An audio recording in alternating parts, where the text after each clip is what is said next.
इस निवेदन के साथ मैं आज की अपनी बात शुरू करता हूँ। भारत के विभाजन की कहानी है, बहुत दुखद है, बहुत जटिल है।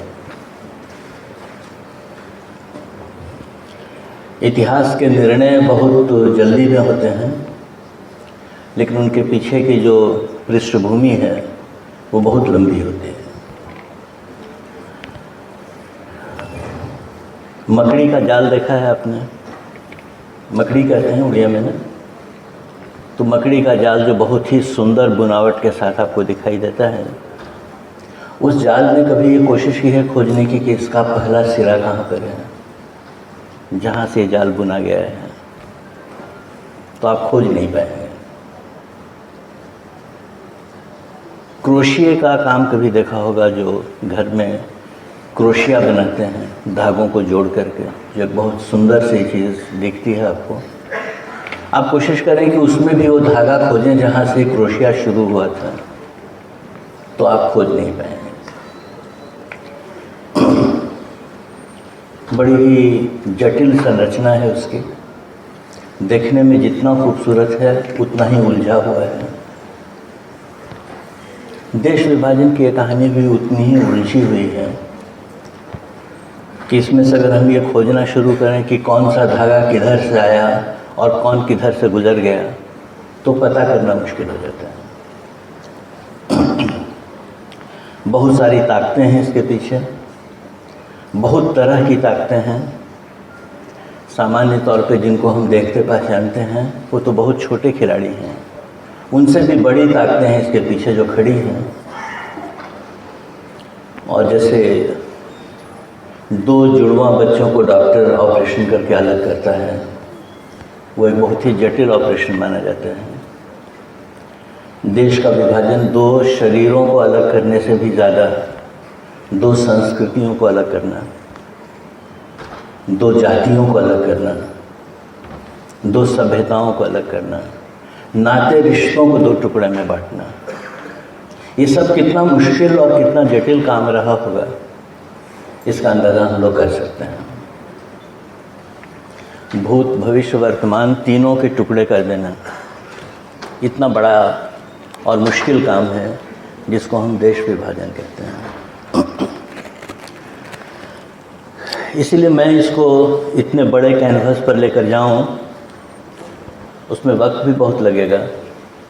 तो एक आसान रास्ता ये बनाता हूँ कि मैं विभाजन की कहानी को वहीं तक अभी छूने की कोशिश करूँगा जहाँ तक गांधी के साथ उसका रिश्ता है। लेकिन इस कहानी को समझने के लिए थोड़ा पीछे तो जाना पड़ेगा। तो बहुत ज़्यादा नहीं, इतिहास के 150 साल पीछे हम चलते हैं, जहाँ से अपनी बात शुरू करता हूँ। अभी अभी इंग्लैंड में वो क्रांति हुई है जिसको हम लोग इंडस्ट्रियल रेवोल्यूशन के नाम से जानते हैं, औद्योगिक क्रांति। करीब 150 साल पहले भाप की ताकत मनुष्य को मिली, भाप की ताकत से चलने वाले इंजन मनुष्य को मिले, मशीनें मिली, और एक नए तरह की सभ्यता का उदय हुआ जिसको हम लोग इंडस्ट्रियल सिविलाइजेशन कहते हैं।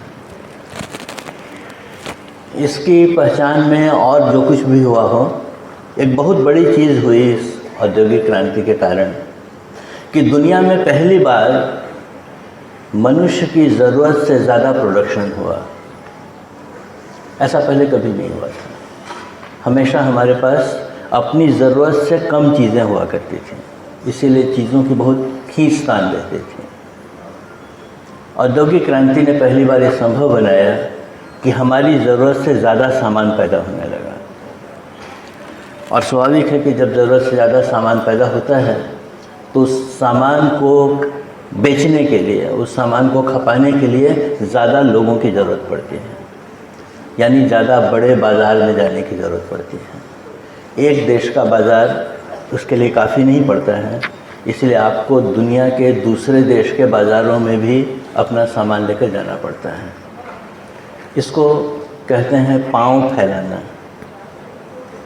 अगर आप थोड़े ठीक से इसको समझेंगे तो आप समझेंगे कि साम्राज्यवाद की शुरुआत यहीं से होती है।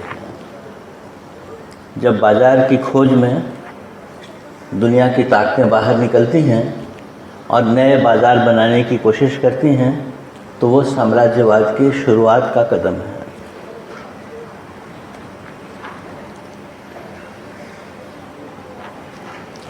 हम लोग रामायण में ये प्रसंग पढ़ते हैं कि अश्वमेध का घोड़ा छोड़ा जाता था। राजा लोग अपने अश्वमेध का घोड़ा छोड़ते थे और घोड़ा जितनी दूर तक चला जाता था वो सारा राज्य राजा का माना जाता था, जब तक कि कोई उस घोड़े को रोक नहीं लेता था। और जो कोई भी उस घोड़े को रोकता था उसके साथ राजा की लड़ाई होती थी और उसकी जीत और हार से साम्राज्य का निर्धारण किया जाता था। समझिए, औद्योगिक क्रांति ने भी अपना एक घोड़ा छोड़ा है जो दुनिया के मुल्कों में पहुंच रहा है, और उस घोड़े को कोई रोक न ले, कोई उसको अपने काबू में नहीं कर ले। इसलिए औद्योगिक क्रांति के साथ साथ बहुत दूसरी ताकतें भी दुनिया में फैलनी शुरू की हैं, जिसमें फ़ौज की ताकत है, पूंजी की ताकत है और एक तंत्र की ताकत है, जो जगह जगह नए साम्राज्य को स्थापित करता हुआ, मजबूत करता हुआ आगे बढ़ रहा है।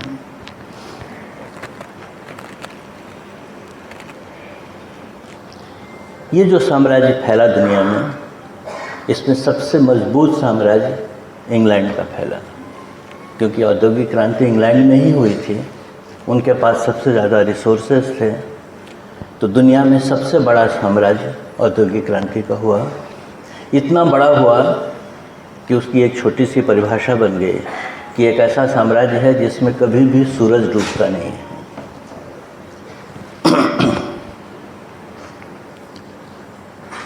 लेकिन हम सब लोग जानते हैं कि सूरज तो डूबता है, इसीलिए चाहे कितना भी बड़ा हो, कितना भी विशाल हो, कितना भी ऊंचा हो, वो नीचे आता है, डूबता है, समाप्त होता है। प्रकृति का ये खेल ही है इस तरह का। इसीलिए साम्राज्यवाद भी पिघला, इतना बड़ा साम्राज्यवाद भी टूटा और धीरे धीरे समाप्त भी हुआ। साम्राज्यवाद को टूटने के पीछे की जो ताकतें हैं, उसमें सबसे बड़ी ताकत का नाम है महात्मा गांधी, जिनके सत्याग्रह के आंदोलन के प्रभाव से साम्राज्यवाद पर पहली बहुत गहरी चोट पड़ी और वो चोट लगातार पड़ती रही। पढ़ते पढ़ते आखिर वो पत्थर टूटा। और हम लोगों को अंदाज़ नहीं है शायद कि भारत की आज़ादी के बाद दुनिया के 110 मुल्कों की आज़ादी हुई। साम्राज्यवाद का किला तो हमने तोड़ाया है, लेकिन उसके प्रभाव में दुनिया के 110 देश बगैर किसी गांधी के और बगैर किसी आंदोलन के आज़ाद हो गए। क्योंकि भारत के साम्राज्यवाद टूटने के साथ ही साम्राज्यवादी शक्तियों ने ये समझ लिया कि अब ये पैटर्न शासन का चल नहीं सकता है। इसीलिए उन्होंने आप से आप अपने उपनिवेश खाली कर दिए और देशों को आज़ाद कर दिया। लेकिन इतना ही नहीं था जो हुआ, पर्दे के पीछे कुछ और भी बहुत कुछ हुआ। तो आज मैं पहले पर्दे के पीछे की थोड़ी बात आपको कहने के बाद इस विषय पर आऊँगा। और पर्दे के पीछे जब हम चलते हैं तो बहुत सारे डॉक्यूमेंट्स अब ऐसे मिल रहे हैं जो कल तक हमारे हाथ में नहीं थे, लेकिन अब जो डॉक्यूमेंट्स पब्लिक हो गए हैं, उस दस्तावेज़ों को जब हम देखना शुरू करते हैं तो एक बहुत ही अलग तरह की कहानी हमारे सामने खुलती है। 1881 की बात है, 1881। कितने साल पीछे गए हम, उसका हिसाब आप खुद लगा लीजिए। करीब करीब 138-37 साल पीछे एक दस्तावेज मिलता है जो रूस के बहुत प्रसिद्ध उपन्यासकार हैं। आप में से जिनको साहित्य की में दिलचस्पी होगी उनका नाम ज़रूर जानते होंगे। उनका नाम है दोस्तोयेवस्की। उनका लिखा हुआ एक दस्तावेज है, जिस दस्तावेज में दोस्तोयेवस्की लिखते हैं, और दोस्तोयेवस्की रूस के हैं। रूस का नाम कहीं भी साम्राज्यवाद के साथ नहीं जुड़ता है। साम्राज्यवाद के साथ तो पूंजीवादी देशों का नाम जुड़ता है। लेकिन ये डॉक्यूमेंट रूस के प्रसिद्ध उपन्यासकार दोस्तोयेवस्की का लिखा हुआ है, और दोस्तोयेवस्की उसमें लिखते हैं कि अब हम लोग अपने देश रूस के बारे में कह रहे हैं कि अब हम लोग भी एक ऐसी जगह पर पहुंच गए हैं जहां से हमको भी नए बाज़ारों की खोज करनी पड़ेगी।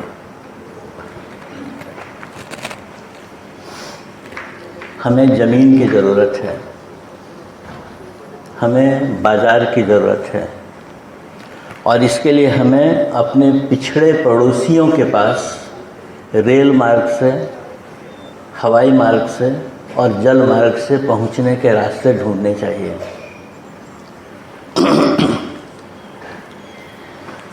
एशिया के उन देशों में जहां हमारी पहुंच नहीं है, वहां हमको अपनी पहुंच बनानी चाहिए। आप इसका ध्यान रखिएगा वो क्या कह रहा है। यूरोप को जैसे अमेरिका की खोज करने से एक बहुत बड़ा खजाना मिला, वो कहते हैं कि रूस के लिए शायद एशिया के प्रांतों में कहीं वैसा ही खजाना छिपा हुआ है जिसको हमको खोजना है। वो कहते हैं कि हम लोगों के लिए सुविधा यह है कि हम यूरोप वालों के बीच में एशियाई दिखते हैं और एशिया वालों के बीच में यूरोपियन दिखते हैं, क्योंकि रूप रंग से रूसी भी वैसे ही सफ़ेद होते हैं जैसे पश्चिम के लोग होते हैं, और नाक नक्श से वो हमारे ज़्यादा नज़दीक होते हैं बनस्पत पश्चिम के लोगों के।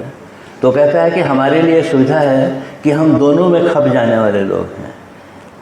यूरोप में भी चले जा सकते हैं और एशिया में भी पहचान बनाकर जा सकते हैं। इसका फ़ायदा हमको उठाना चाहिए। और तब कहता है कि एशिया तक अगर हमको पहुंचना है तो हमको दो काम तुरंत करने चाहिए। वो कहते हैं कि हमको दो सड़कें तैयार करनी चाहिए। एक सड़क जो हमको साइबेरिया से जोड़ दे। आप नक्शे पर थोड़ा सोचने की कोशिश इसको कीजिएगा, साइबेरिया कहाँ पर है। तो कहते हैं कि एक सड़क ऐसी बननी चाहिए जो हमको साइबेरिया से जोड़ दे, और दूसरी सड़क ऐसी बननी चाहिए जो हमको सेंट्रल एशिया से जोड़ दे। ऐसी दो सड़कों का निर्माण करना रूस के लिए बहुत ज़रूरी है। वो कहता है कि आप इन दो सड़कों के बनने की कल्पना करके देखिए कि अचानक रूस के हाथ में एशिया तक पहुंचने का कितना शानदार मौका बन जाएगा। ये रूस का एक प्रभावी व्यक्ति भावी रूस किस तरफ जाए इसकी योजना बनाते हुए लिख रहा है। और इसीलिए 1917 में जब रूसी क्रांति सफल होती है और साम्यवादियों के हाथ में रूस की बागडोर आती है, उसके बाद हम देखते हैं कि दो काम तुरंत होते हैं। एक काम होता है कि जितने भी गैर यूरोपीय पड़ोसी हैं रूस के, उन सब के साथ रिश्ते सुधारे जाते हैं, उन सब के साथ पॉलिटिकल डिप्लोमेटिक रिलेशंस बनाए जाते हैं। टर्की, पर्शिया, अफ़गानिस्तान तक रूस पहुंचता है, और 27 में 10 साल के भीतर भीतर ताशकंद और काबुल दोनों को हवाई मार्ग से जोड़ दिया जाता है। जो बात उसने डॉक्यूमेंट में लिखी थी कि हमको सड़क बनानी है, तो 27 तक आते आते सड़क की बात कमज़ोर पड़ गई थी, सीधे हवाई जहाज़ से रिश्ते बनने लगे थे। तो पहला काम क्रांति के बाद रूसी साम्यवादी शासन ये करता है कि ये दो हवाई मार्ग बना करके काबुल और अफ़गानिस्तान तक पहुंचने का रास्ता साफ करते हैं।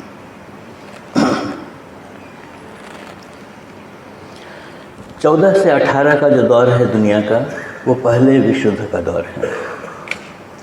जिस विश्व युद्ध में लड़ने वाली ताकतें, जितनी भी दुनिया की बड़ी ताकतें थीं, उन सब ने यह समझा विश्व युद्ध में लड़ करके कि आगे की दुनिया में अगर अपनी ताकत बना कर रखनी है तो उसी देश की ताकत बन सकती है जिसके पास तेल का भंडार होगा। अगर तुम्हारे पास तेल का अपना भंडार नहीं है तो तुम आगे की दुनिया में किसी बड़ी ताकत का रोल प्ले नहीं कर सकते। और तब हमें ब्रिटेन को ये ख्याल आया कि हम जो औद्योगिक क्रांति के और साम्राज्यवाद के सबसे शिखर पर बैठे हुए हैं, हमारे पास अपना तेल का भंडार क्या है? तो उन लोगों ने हिसाब लगाया कि उनके पास मेसोपोटामिया और पर्शिया 2 ही जगह हैं जहाँ तेल है, और ब्रिटिश साम्राज्य में कहीं तेल नहीं है। इसलिए तेल की खोज शुरू हुई, और तेल के क्षेत्रों तक पहुंचने की एक होड़ दुनिया के सभी बड़े देशों के बीच में होती हुई हम इस दौर में देखते हैं।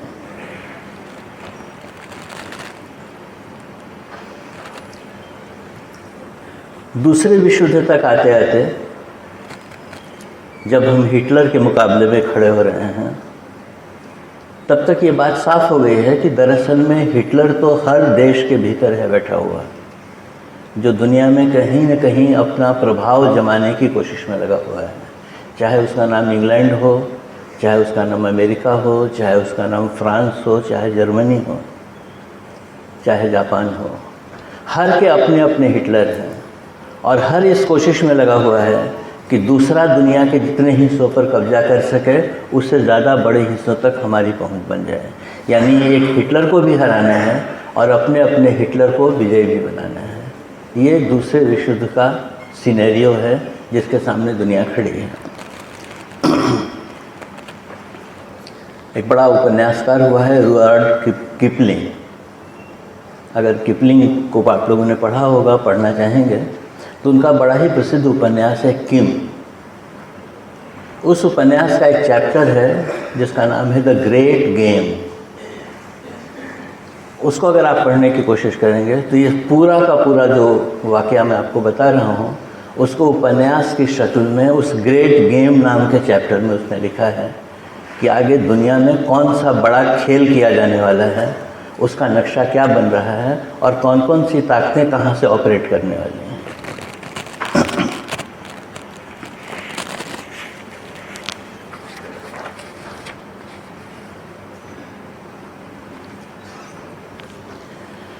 पाँच मई 1945 को वर्ल्ड वार का जो सबसे बड़ा खिलाड़ी है जर्मनी, उसका पतन होता है।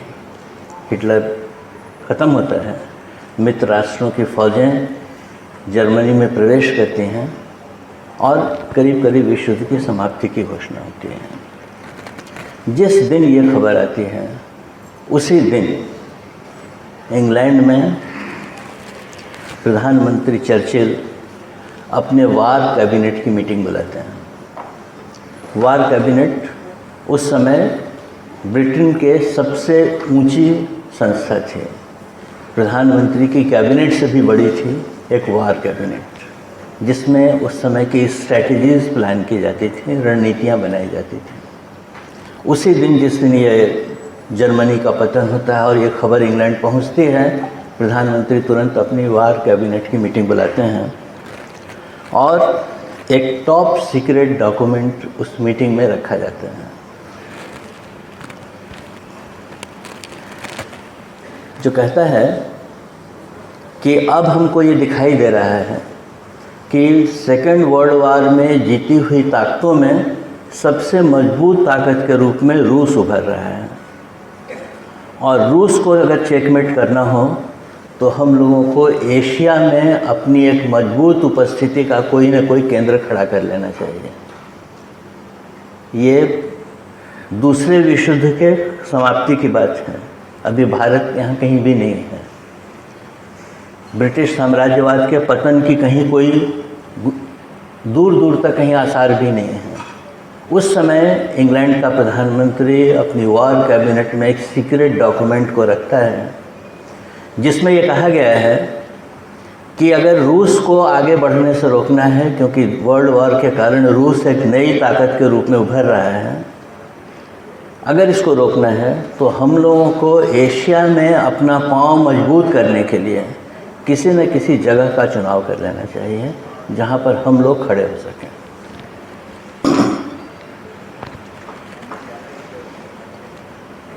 और इसी समय में कुछ डॉक्यूमेंट्स ऐसे मिलते हैं आपको जो ये बताते हैं कि इंग्लैंड के लोगों के बीच में बातचीत चल रही है, टॉप लोगों के बीच में, कि अगर किसी कारण से हमको भारत छोड़ना ही पड़ गया जबकि उस समय भारत में बहुत मजबूत ब्रिटिश सल्तनत है, उसके छोड़ने की कोई गुंजाइश नहीं है।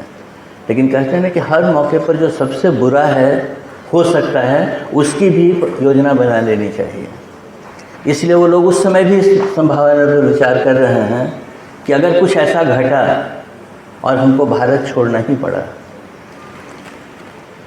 तो हम कौन सा भाग भारत का अपनी मुट्ठी में रखें जिससे भारत छोड़ने के बाद भी हम कमज़ोर नहीं पड़े इस क्षेत्र में।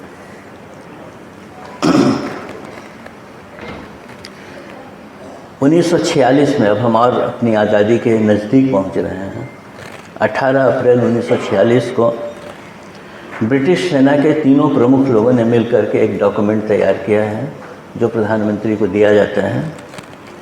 उसमें वो कहता है, डॉक्यूमेंट, फौज कहती है कि हमारा सबसे बड़ा मुकाबला आने वाले दिनों में रूस के साथ होने वाला है, और इस मुकाबले में हमको अगर टिक कर रहना है और रूस से मजबूत साबित होना है, तो हमको भारत महाद्वीप में कोई न कोई अपनी जगह बना लेनी चाहिए।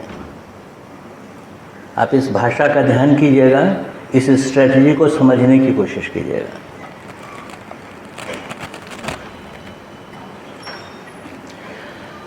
उस समय अपने वाइसराय हैं वेवेल। वेवेल एक नोट भेजते हैं अपनी सरकार को इंग्लैंड में। ये भी 1946 का ही वाक़या है। उस नोट में वेवेल लिखते हैं कि इंग्लैंड और कॉमनवेल्थ के लिए ये बहुत ज़रूरी है कि वो आगे आने वाले दिनों में भारत को किसी भी तरह अपनी मुट्ठी से निकलने नहीं दें।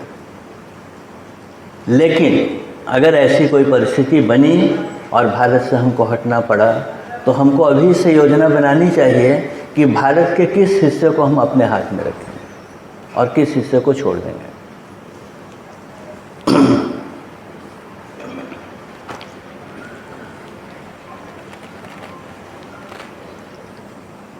इसी 46 के आखिर में आकर के लंदन में प्रधानमंत्री चर्चिल अपने वाइसराय वेवेल को बुलाते हैं भारत से, और उनके साथ एक सीक्रेट मीटिंग होती है उनकी, जिसका कोई डॉक्यूमेंट कहीं भी नहीं है।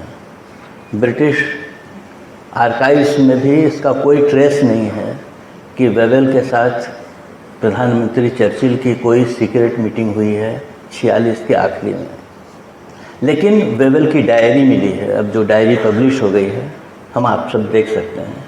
उस डायरी में एक दिन वेवेल नोट करता है कि आज प्रधानमंत्री चर्चिल के अचानक बुलावे पर मुझको इंग्लैंड पहुंचना पड़ा है, और रात में डिनर के समय प्रधानमंत्री ने मुझसे पहली बार ये बात कही कि भारत के विभाजन की योजना आपको तैयार करनी है। आप सोचिए कहानी कहाँ से चल रही है, कहाँ पहुँच रही है, और प्रधानमंत्री 46 में आकर के अपने वाइसराय को ये कह देता है कि भारत के विभाजन की योजना बनाना शुरू करो। अभी भारत छोड़ा नहीं है उन्होंने, भारत छोड़ने की कहानी भी नहीं है, लेकिन वो अपनी योजना तैयार कर रहे हैं।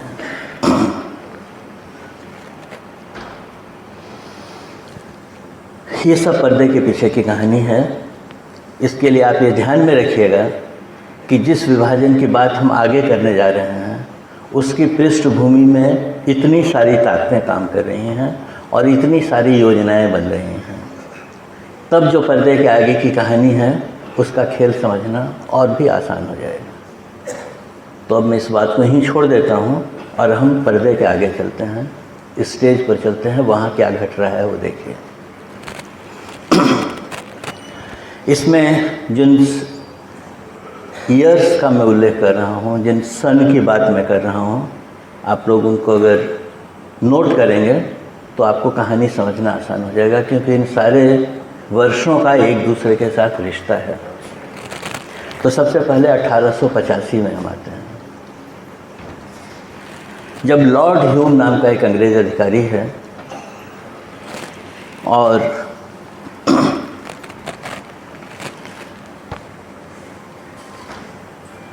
उसको ब्रिटेन से ये बताया गया है कि भारत में साम्राज्यवाद के खिलाफ कुछ आवाज़ें उठ रही हैं, खासकर बंगाल से, क्योंकि बंगाल में से हमारे आज़ादी की लड़ाई का एक हिस्सा शुरू होता है।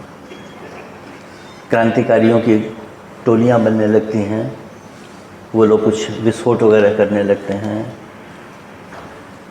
उन सब चीज़ों की तरफ नज़र है साम्राज्यवाद की, और इसलिए लॉर्ड ह्यूम को बुलाकर वो अधिकारी कहता है कि ये जो घटनाएं घट रही हैं इसको इग्नोर मत करो, इसको कैसे अपने काबू में लिया जाए इसकी कोई योजना बनाकर पेश करो। और लॉर्ड ह्यूम उनके सामने एक योजना बनाकर रखते हैं, जिसका प्रैक्टिकल स्वरूप 1885 में हमको दिखता है, जब भारत में कांग्रेस नाम की एक संस्था का जन्म होता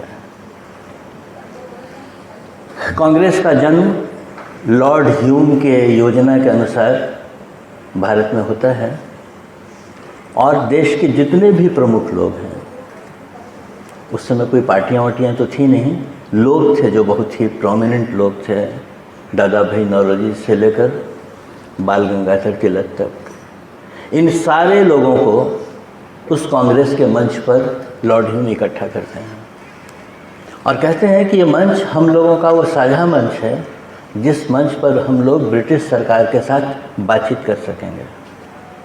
गुलाम देश है, गुलाम देश के लोगों को ब्रिटिश सरकार के सबसे बड़े आदमी वाइसराय के साथ चाय पीने का मौका मिलेगा, ये कौन छोड़ने वाला है? आज भी नहीं लोग छोड़ते हैं। मुख्यमंत्री के साथ एक चाय पार्टी हो तो सभी लोग भागते हैं, चप्पल छूट जाए तो छूट जाए, चाय पार्टी नहीं छूटनी चाहिए। ऐसा उस समय भी हाल है। तो इसीलिए कांग्रेस बनती है और कांग्रेस तय करती है कि साल में एक बार वाइसराय की सुविधा से कांग्रेस की बैठक बुलाई जाएगी, जहां आपको वाइसराय के साथ बैठकर चाय पीने का, बातचीत करने का मौका मिलेगा। और उस समय आपको अगर कोई शिकायत हो तो वाइसराय को आप सीधे शिकायत कर सकते हैं, उसका निपटारा किया जाएगा। आप ज़रा सोच सोच कर देखिए, आज भी हर मुख्यमंत्री जनता दरबार लगाता है। जनता दरबार क्या होता है? दरबार तो कब का ख़त्म कर दिया हम लोगों ने। राजा गए और दरबार भी गए, लेकिन मेंटेलिटी वही बनी हुई है। तो मुख्यमंत्री के दरबार में हम जाते हैं और अपनी समस्या रखते हैं, और वो हमारा निवेदन लेकर अपने सेक्रेटरी को पकड़ा देते हैं। वो कहाँ जाता है किसी गताल खाने में मालूम नहीं, लेकिन हम सब लोग मुख्यमंत्री के दरबार में जाने के लिए परेशान रहते हैं। करीब करीब वही सिनेरियो कांग्रेस में है, और लोग उस दरबार में जाने के लिए परेशान हैं। सारे लोग हैं, सारे बड़े लोग हैं। ह्यूम एक नोट लिखता है और वाइसराय को कहता है कि ये जो मैं कर रहा हूँ इसको आप समझ लो ठीक से मैं क्या कर रहा हूँ। जैसे प्रेशर कुकर से गैस बाहर निकालने के लिए एक सेफ्टी वॉल्व बनाया रहता है, वो कहता है भारतीय समाज में गुस्से की जो लहर पैदा हो रही है उसको निकालने के सेफ्टी वॉल्व का नाम कांग्रेस है। जब ये लोग थोड़े ज़्यादा नाराज़ होंगे तो हम एक मीटिंग बुलाएंगे, जिस मीटिंग में आप आ जाइएगा, वहाँ बातचीत होगी और वो गुस्सा बाहर निकल जाएगा और फिर साम्राज्य सुरक्षित हो जाएगा। ऐसा सेफ्टी वॉल्व है जिसको कांग्रेस कहते हैं। ये 1885 में बनाया जाता है, और उसके बाद एक लंबे समय का इतिहास अगर आप देखेंगे तो हर साल कांग्रेस का अधिवेशन होता है, बड़े बड़े लोग कांग्रेस के अध्यक्ष चुने जाते हैं, और वो इस तरह से वाइसराय के साथ मीटिंग करते हैं। तो अंग्रेज़ों के साथ तालमेल बिठाने के लिए इस संस्था का जन्म होता है। लेकिन एक बड़ी अजीब सी चीज़ है, आप एक चाकू बनाते हैं अच्छी सी कि उससे फल काट कर खाएंगे, लेकिन वो गलत हाथ में पड़ जाए तो गर्दन भी कटने लगती है। चाकू तो वही है, इस्तेमाल का फ़र्क पड़ जाता है। तो ये कांग्रेस जो संस्था बनाई गई थी इस बात के लिए कि इस तरह का एक आपस में तालमेल बिठाएंगे हम लोग, उसमें कुछ ऐसे लोग भी आ गए हैं जो अंग्रेज़ सरकार के ख़िलाफ़ थोड़ी ज़्यादा बात करने लगे हैं। वो वाइसराय के तालमेल से शांत नहीं हो रहे हैं। तो कांग्रेस के बहुत सारे लोगों को थोड़ी दिक्कत होने लगी कि मंच तो बनाया था चाय पीने के लिए, ये लोग तो बहुत ज़्यादा शोर करने लगे हैं। ऐसे में 1885 के ठीक 3 साल के बाद 1888 में एक नए संस्था का जन्म होता है। उस संस्था का नाम है the United patriotic Indian association. Congress के बनने के 3 साल के बाद एक उस कांग्रेस के भीतर से एक नई संस्था निकलती है, the United India patriotic association. अब ज़रा ये देखिए कि इस एसोसिएशन को बनाने वाला कौन है। तो आपको 2 नाम दिखाई देंगे। एक नाम है काशी के नरेश शिव प्रसाद सिंह और दूसरा नाम है अलीगढ़ के सर सैयद। अलीगढ़ वो इलाका है जहाँ से भारतीय स्वतंत्रता आंदोलन के समय में मुस्लिम नेतृत्व उभरता है। सारी कहानी अलीगढ़ से शुरू होती है और हिंदू संगठनों की कहानी काशी से शुरू होती है। तो काशी के नरेश और अलीगढ़ के सर सैयद 2 लोग मिलकर के एक दूसरा संगठन बनाते हैं, ऑल इंडिया पैट्रियोटिक एसोसिएशन। पहली बार भारत की राजनीति में सांप्रदायिक पहचान वाले संगठन का निर्माण होता है।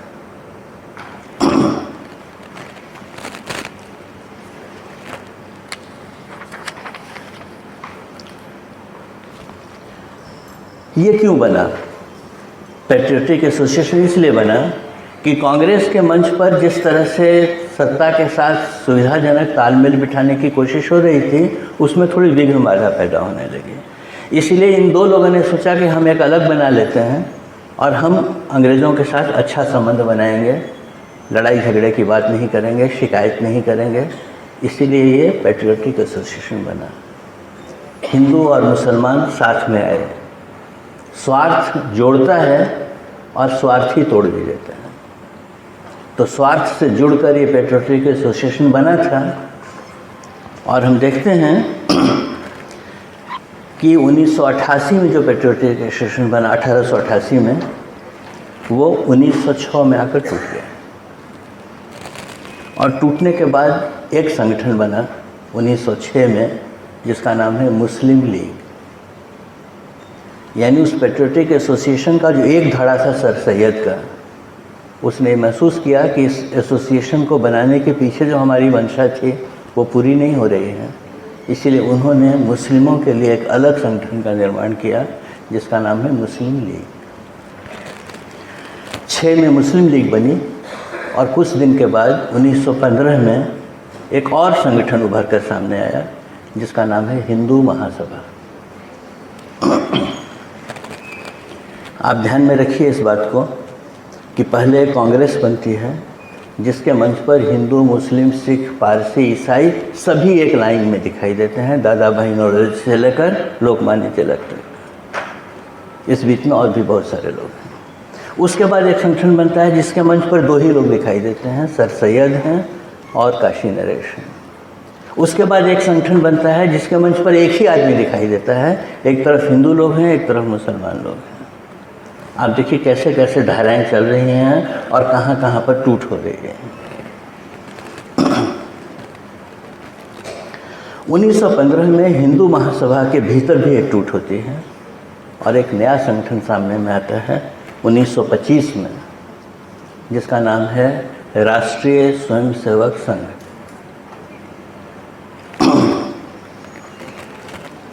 तो 3 चीज़ें सामने हमारे आ गई। एक तरफ मुस्लिम लीग है, एक तरफ हिंदू महासभा है, एक तरफ राष्ट्रीय स्वयंसेवक संघ है। अब हम इतिहास के अपने काफ़ी करीब आ रहे हैं।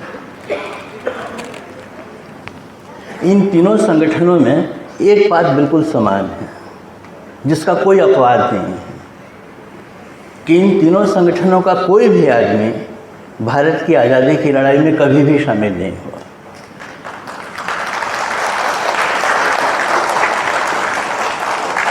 न मुस्लिम लीग का कोई आदमी, न हिंदू महासभा का कोई आदमी, न राष्ट्रीय स्वयंसेवक संघ का कोई आदमी भारत की आज़ादी की लड़ाई में कहीं भी शरीक नहीं रहा।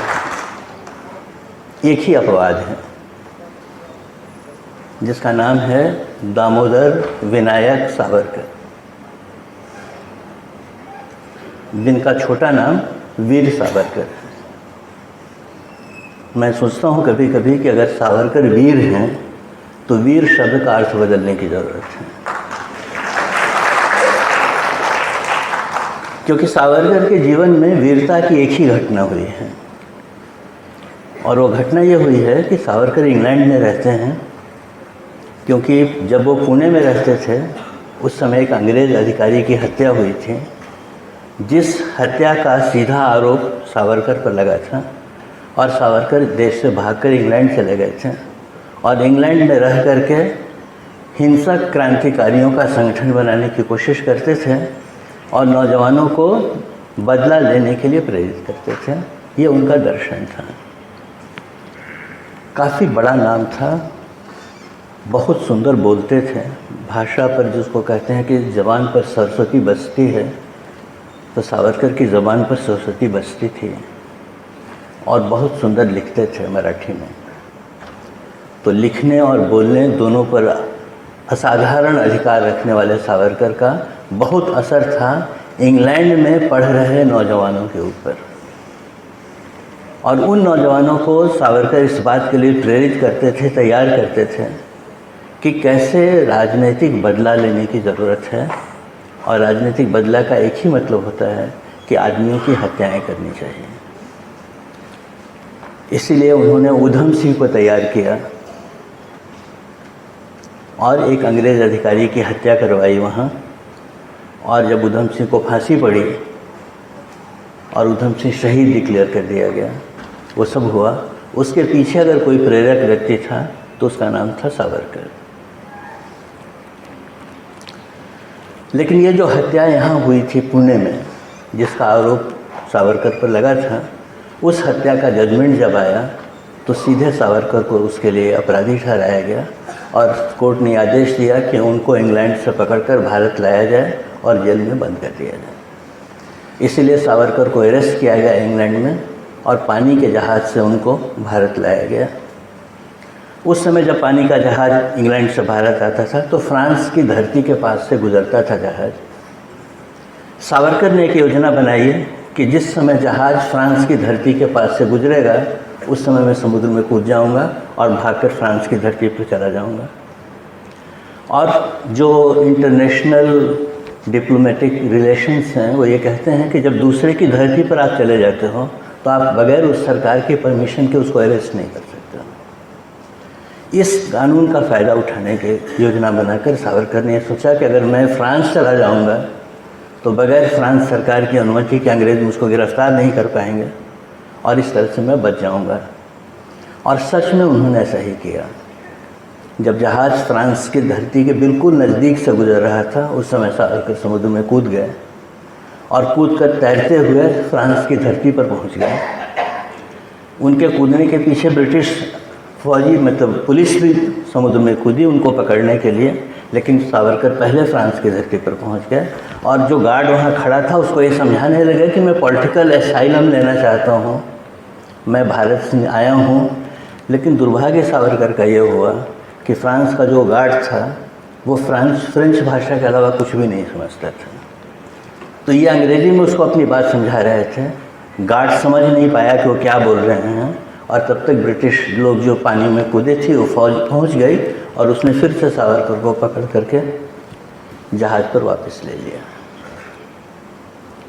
पूरे जीवन में सावरकर की बहादुरी नाम की चीज़ अगर कुछ होती है तो यही समुद्र में छलांग लगाने की थी, जो भी आधी ही सफल हुई आधी विफल हो गई।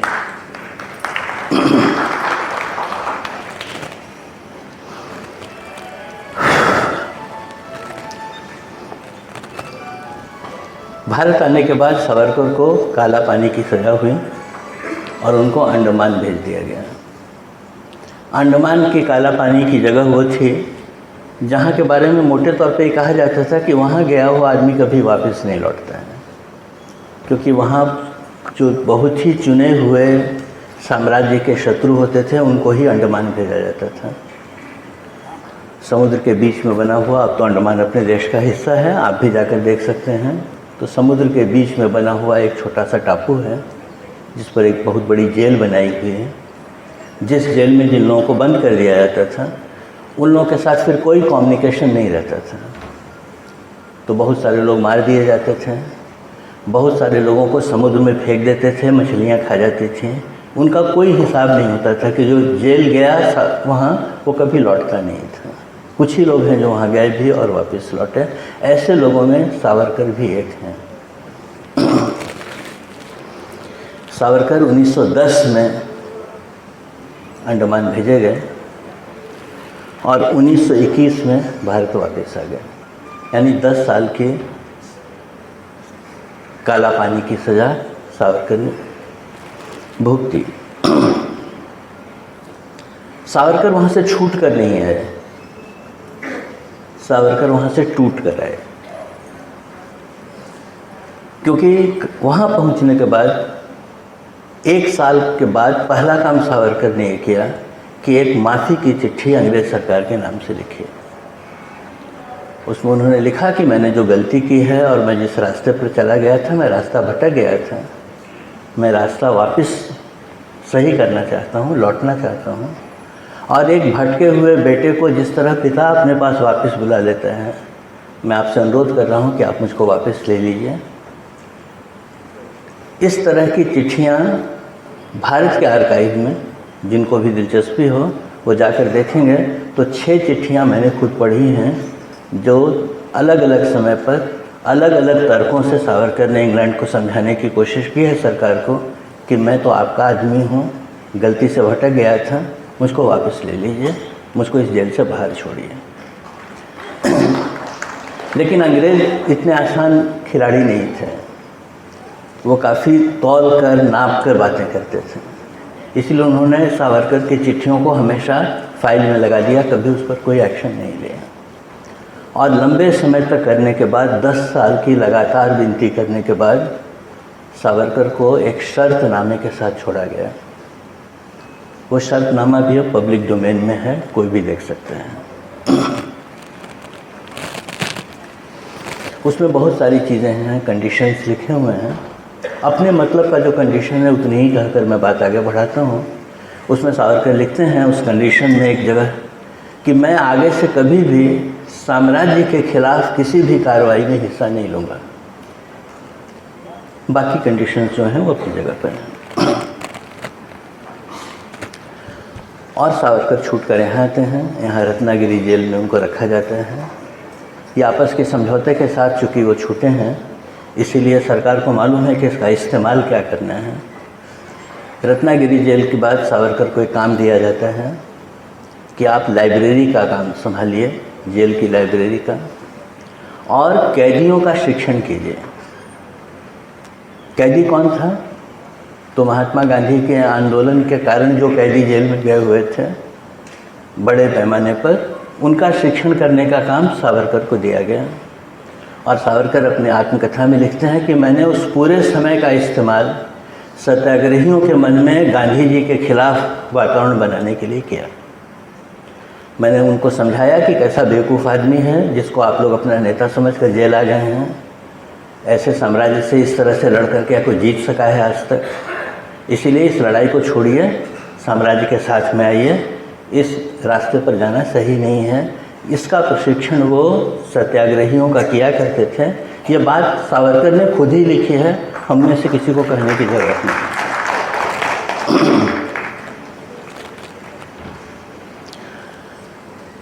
सावरकर जो है वो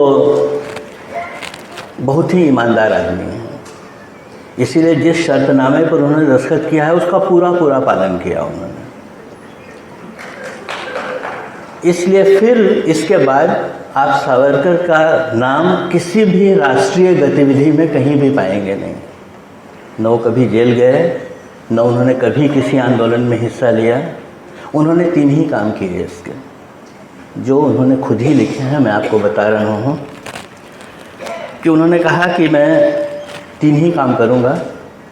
हिंदुत्व का प्रचार करूँगा, मुसलमानों के खिलाफ लोगों की भावनाएं जगाऊंगा, और महात्मा गांधी के प्रभाव से देश को बाहर निकालने का काम करूँगा। और ये तीनों काम उन्होंने बहुत ही निष्ठा के साथ पूरे जीवन भर किया। उनका एक बहुत ही प्रसिद्ध सूत्र है, वो सूत्र कहता है कि भारतीय समाज का हिंदूकरण करना है, हिंदुअलाइजेशन ऑफ इंडियन पीपल।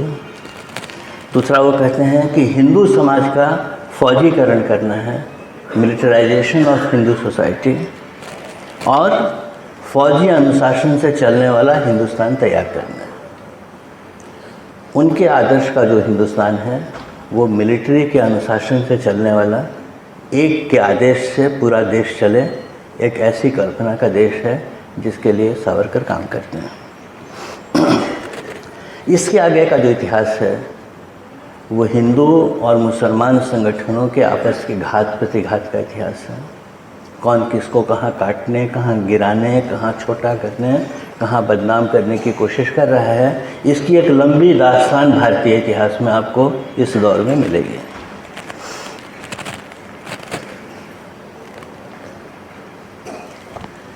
इस समय एक नया आदमी उभरता है हिंदुत्व के मंच पर, उसका नाम है गुरु गोलवलकर, जिन्होंने पहली बार इस हिंदुत्व की पूरी फिलॉसफी को एक किताब की शक्ल देकर प्रकाशित किया।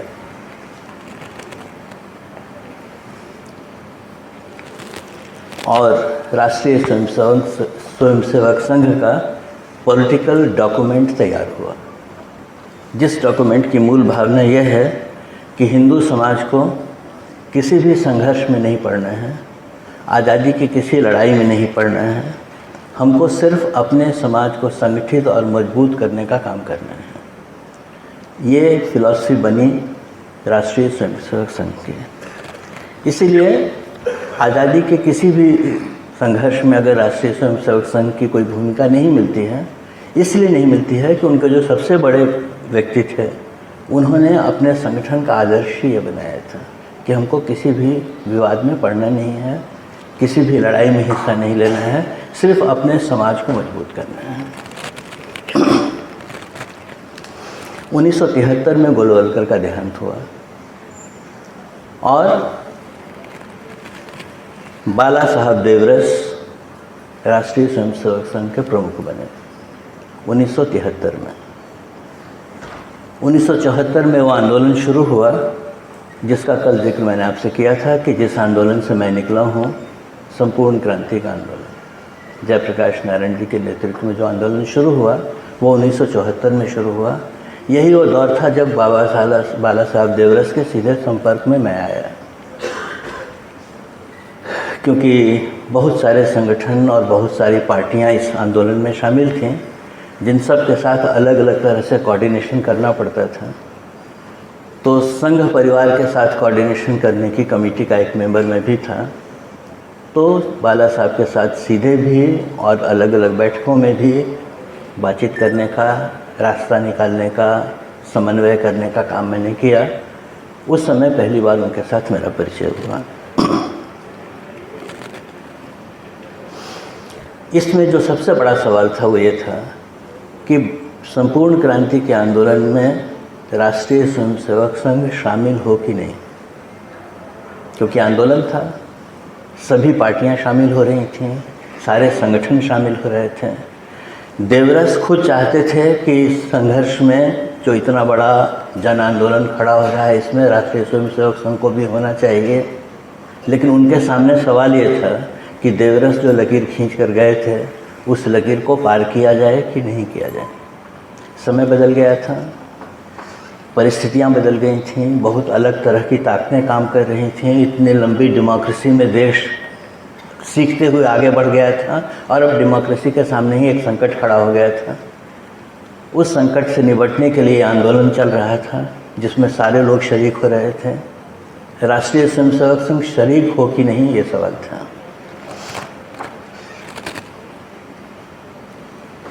अखिल भारतीय विद्यार्थी परिषद जो संघ परिवार का छात्र संगठन था वो पूरी तरह हमारे आंदोलन में शामिल था, लेकिन दूसरा जो छात्रों का संगठन था राष्ट्रीय स्वयंसेवक संघ, जो भी विद्यार्थी परिषद को भी कंट्रोल करता था, क्योंकि जैसा मैंने आपसे कहा कि मिलिट्री ऑर्गेनाइजेशन में विंग्स बहुत होते हैं, कमांड एक होता है। तो कमांड एक ही था, राष्ट्रीय स्वयंसेवक संघ, उसके ही नीचे सब लोग काम करते थे। और इसके नीचे काम करने वाला एक संगठन विद्यार्थी परिषद इस आंदोलन में शामिल हो गया। तो आरएसएस को ये तय करना था कि अब वो क्या करे। ये 74 की बात मैं आपसे कह रहा हूँ। 75 में भारत में इमरजेंसी लगी। इस पूरे 1 साल तक देवरस ये विचार ही करते रहे कि हम शामिल हों कि नहीं इसमें, लेकिन वो कभी शामिल नहीं हुआ। और 74 में इमरजेंसी लग गई। हम सभी लोग गिरफ्तार हुए, देवरस भी गिरफ्तार हुए। राष्ट्रीय स्वयंसेवक संघ के ऊपर सरकार ने प्रतिबंध लगा दिया। और देवरस ने जेल में जाने के बाद सबसे पहला काम किया कि इंदिरा गांधी को एक चिट्ठी लिखी। आप देखिए इतिहास कैसे फिर से अपने को रिपीट कर रहा है। वहाँ काला पानी से सावरकर ने चिट्ठी लिखी थी, यहाँ जेल से देवरस चिट्ठी लिख रहे हैं। उन्होंने अंग्रेज़ सरकार को लिखी थी चिट्ठी, ये इंदिरा गांधी को चिट्ठी लिख रहे हैं। और लिख रहे हैं कि आपने तो नाहक ही हमको पकड़ कर बंद कर दिया। हम तो कभी इस आंदोलन में शामिल ही नहीं थे। हमारा कोई रिश्ता जयप्रकाश नारायण जी के आंदोलन से नहीं है। हम तो आपके 14 सूत्री कार्यक्रम के समर्थक हैं। अगर आप हमको जेल से छोड़ेंगे तो पूरा राष्ट्रीय स्वयंसेवक संघ आपके इस कार्यक्रम को पूरा करने में आपकी मदद करेगा। अब मेरे मन में ये सवाल उठा, जब मैंने जेल में ये खबर पढ़ी तो मेरे मन में सवाल उठा कि इस आदमी के साथ तो रोज़ दिन में बात कर रहा था। ये आदमी रोज़ दिन कह रहा था कि हमको भी संगठन में शामिल होना, इस आंदोलन में शामिल होना है। राष्ट्रीय स्वयंसेवक संघ के कुछ लोग व्यक्तिगत रूप से इस आंदोलन में काम भी कर रहे थे, संगठन के रूप में नहीं, अपनी निजी हैसियत से। वो बात देवरस जी ने इंदिरा जी को चिट्ठी में भी लिखी कि अगर कोई संगठन से स्वयंसेवक कहीं किसी आंदोलन में शामिल हुआ हो जयप्रकाश जी के, तो व्यक्तिगत हुआ होगा। संगठन ने तो कभी कोई प्रस्ताव नहीं किया कि हम इस आंदोलन का समर्थन करते हैं। और उसी पत्र के बाद देवरस जेल से छूटे। और उसके बाद की कहानी आप लोग जानते हैं, उसको बहुत लंबा मैं नहीं करता हूँ। इससे हम सीखते क्या हैं? दुनिया भर में जितने भी फासिस्ट संगठन हैं उनका एक ही कैरेक्टर है, वो अपना संगठन का स्वरूप ऐसा बनाते हैं जिसमें आप उनको कहीं पिन पॉइंट नहीं कर सकते हैं। जैसे अगर आप समझना चाहें तो राष्ट्रीय स्वयंसेवक संघ का कोई सदस्यता पत्र नहीं है। जिस फॉर्म को भरकर आप राष्ट्रीय स्वयंसेवक के संघ के सदस्य बने, ऐसा कोई सदस्यता पत्र नहीं है। उनकी कोई मेंबरशिप फाइल नहीं होती है, उनकी मेंबरशिप का कोई रिकॉर्ड नहीं होता है। तो जैसे भगवान को किसी ने नहीं देखा इसलिए भगवान सारी दुनिया में व्याप्त है, वैसे ही जब तक कोई क्राइसिस नहीं हो तब तक सारा देश राष्ट्रीय स्वयंसेवक संघ का है। लेकिन जिस दिन क्राइसिस होगी उस दिन वो कहेंगे कि तो मेरा है ही नहीं, क्योंकि इसका कोई रिकॉर्ड तो है नहीं। इसीलिए नाथूराम गोडसे भी राष्ट्रीय स्वयंसेवक संघ का आदमी नहीं है, क्योंकि रिकॉर्ड तो है ही नहीं। इस काम करने की स्ट्रेटजी को समझने के लिए इतनी लंबी कहानी मैंने आपसे कही है कि 1 साल तक अगर देवरस इस बात को नहीं तय कर पाए कि संगठन आंदोलन में शामिल हो कि नहीं, उसके पीछे कारण ये था कि ये फिलॉसफी ही ये कहती है कि कहीं भी अपने को पिन पॉइंट हो सकने की पोजीशन में मत रखो, ताकि जब श्रेय लेना हो तो कहो कि देश में जितने संकट हैं सब संकट आरएसएस उसका मुकाबला कर रहा है, और जब संकट आ जाए तो कहो कि हम तो कहीं भी नहीं थे, लोगों ने किया।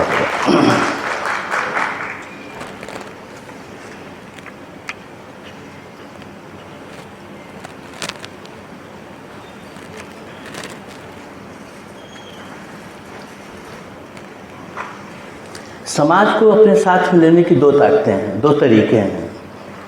एक तरीका है कि आप समाज की सेवा करते हैं, समाज के संकटों में समाज के साथ खड़े होते हैं, और अपने सेवा और त्याग के बल पर आप समाज को अपने साथ जोड़ देते हैं। और एक ताकत है कि आप समाज को भयग्रस्त बनाते हैं, डराते हैं, समाज के लोगों को एक दूसरे के खिलाफ खड़ा करते हैं और फिर समाज को अपनी मुट्ठी में करने की कोशिश करते हैं। गांधी जी उस पहली श्रेणी के आदमी हैं जो समाज को सेवा करके अपने साथ में लेते हैं। ये लोग इस दूसरी श्रेणी के आदमी हैं जो समाज को भय दिखाकर एक दूसरे के खिलाफ खड़े करके अपनी मुट्ठी में रखना चाहते हैं। ये दो स्ट्रेटजी है जिस स्ट्रेटजी से काम हो रहा है। मोहनदास करमचंद गांधी जब इंग्लैंड पहुंचते हैं तब पहली बार वो गीता पढ़ते हैं। इससे पहले गीता नहीं पढ़ी है गांधी जी।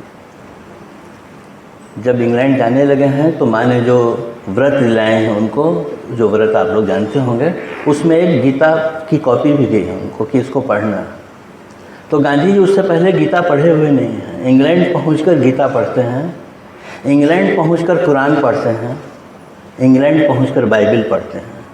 तीनों धर्मों के प्रमुख ग्रंथ का अध्ययन गांधी जी, मोहनदास करमचंद गांधी नाम का जो लड़का है जो इंग्लैंड पढ़ने के लिए गया हुआ है, वहाँ जाकर इन तीनों ग्रंथों को पढ़ता है। और आपको जानकर आश्चर्य होगा कि जब वो क्रिश्चियन लोगों के साथ काम करता है तो क्रिश्चियन इस बात की कोशिश में लगे हुए हैं कि गांधी किसी तरह कन्वर्ट हो जाए, ईसाई बन जाए, क्योंकि वो ईसाई लोग समझते हैं कि इतना सच्चा आदमी मिलना मुश्किल है। अच्छे आदमी तो भगवान कम ही बनाता है। तो गांधी उन अच्छे लोगों में हैं जिसको ईसाई भी पहचानते हैं कि इतना खरा आदमी मिलेगा नहीं, ये अगर ईसाई बन जाए तो कितना अच्छा होगा। और जब वो मुसलमानों के साथ काम करते हैं तो मुसलमान इस कोशिश में हैं कि गांधी जी इस्लाम कबूल कर लें और हमारे साथ काम करने लगे। गांधी जी दोनों ही प्रभावों में हैं, क्रिश्चियनिटी के भी प्रभाव में है। सरमन ऑफ द माउंटेन जो हिस्सा है बाइबल का, वो हिस्सा उनको बहुत प्रिय है और पूरा कंठस्थ है उनको।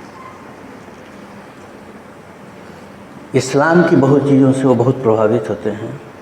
लेकिन जब ये लोग कोशिश करते हैं कि वो धर्म परिवर्तन कर लें तो गांधी उसके लिए तैयार नहीं होते हैं। गांधी कहते हैं कि धर्म परिवर्तन करने के लिए नहीं होता है, धर्म में परिवर्तन होना चाहिए। धर्म का परिवर्तन करके क्या करेंगे?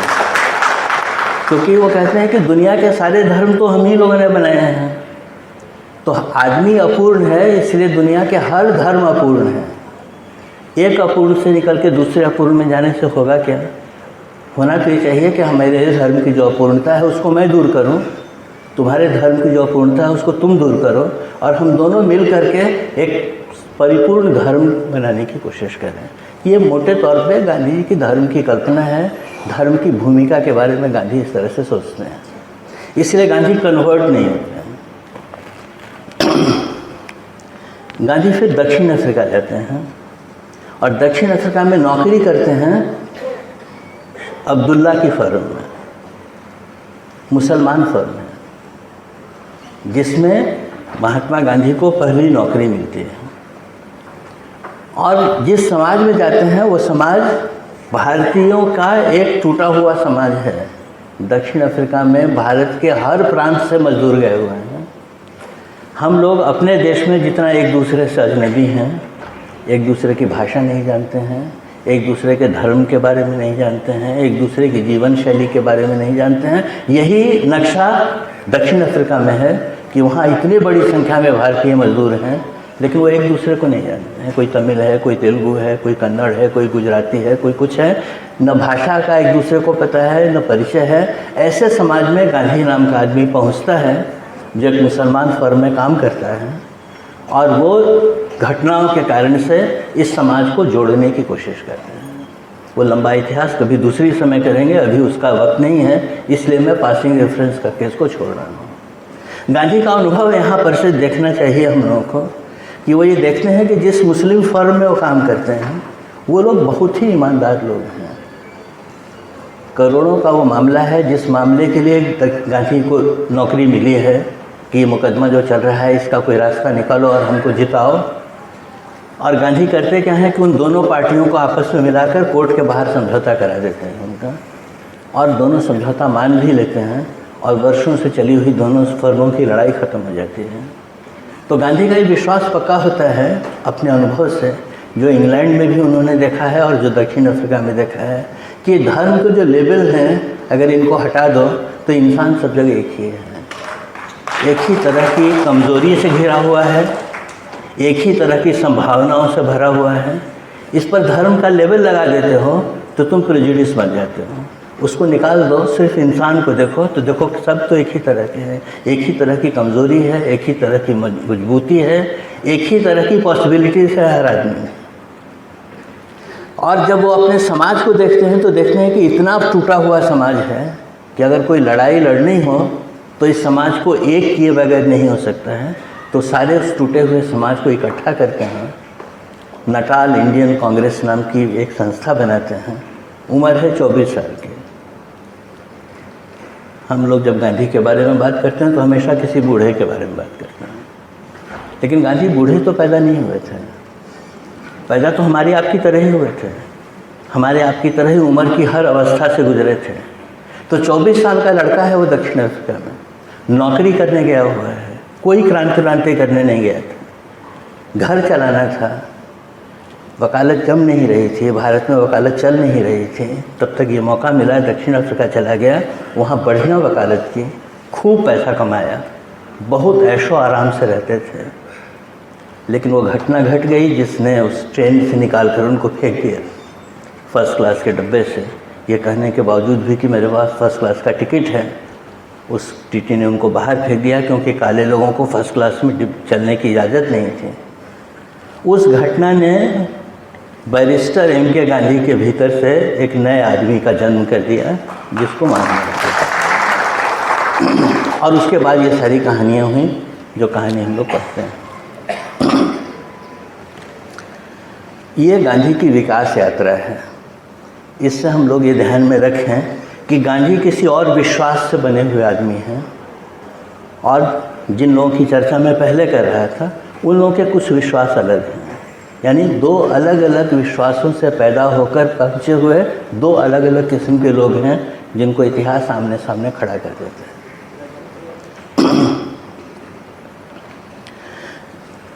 इसमें एक तीसरा नाम भी अभी जोड़ लेता हूँ, उनका नाम है मोहम्मद अली जिन्ना। मोहम्मद अली जिन्ना एक बहुत बड़े वकील हैं, वो भी इंग्लैंड से पढ़ कर आए हुए हैं। और महात्मा गांधी का जहाँ जन्म हुआ है गुजरात में पोरबंदर में, उससे सिर्फ 30 किलोमीटर की दूरी पर जिन्ना का गांव है।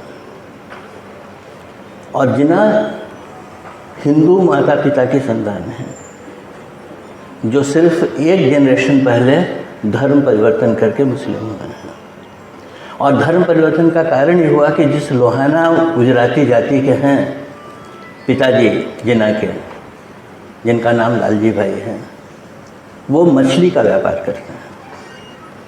और उनकी लोहाना जाति में मांस का व्यापार करना मना है।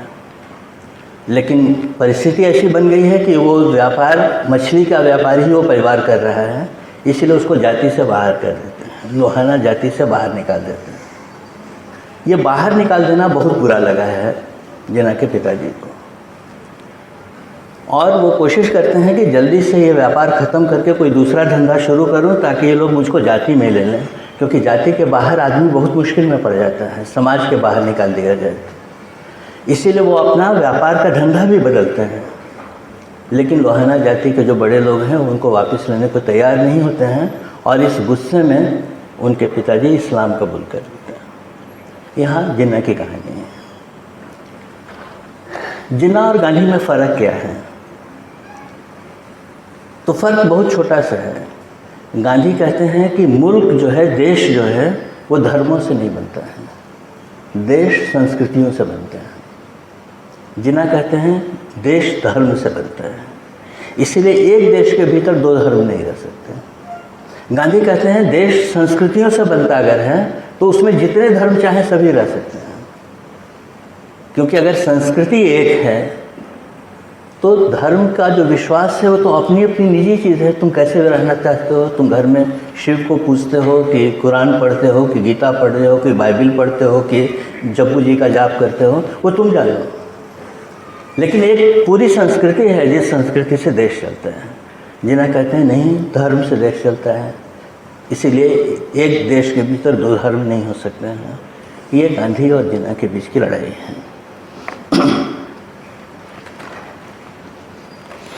जिसको हम टू नेशंस थियोरी कहते हैं, जिसका प्रतिपादन जिन्ना ने किया।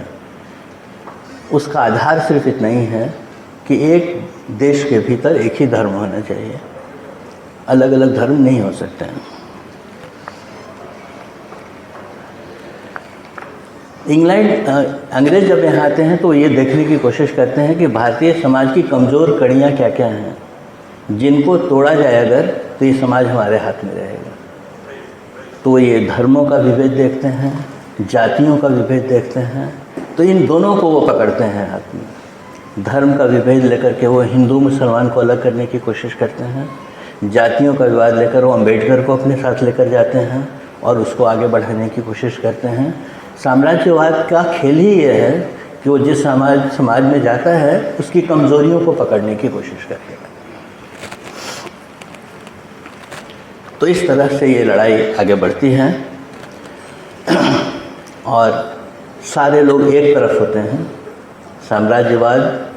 साम्राज्यवाद की कमज़ोरियों के शिकार ये लोग एक साइड में हैं और महात्मा गांधी एक साइड में हैं। एक बनाम सभी, ऐसी एक लड़ाई देश में खड़ी होती है। लड़ाई बहुत लंबी है, बहुत सारे स्टेजेस से गुजरती है, उतना लंबा विश्लेषण करने की अभी जगह नहीं है। और गांधी हर जगह आग में कूदते हुए दिखाई देते हैं। जहाँ भी इस तरह की कोई घटना घटती है वहीं गांधी नाम का आदमी है, चाहे कलकत्ता में घटे, बिहार में घटे, बंगाल में घटे, पंजाब में घटे। इन सारी आगों के बीच में अगर कोई एक आदमी घूमता हुआ, भटकता हुआ, लड़ता हुआ दिखाई देता है तो उसका नाम गांधी है। इनके अलावा कोई सांप्रदायिकता के आग में उतरता हुआ कोई दूसरा नाम आपको दिखाई नहीं देगा।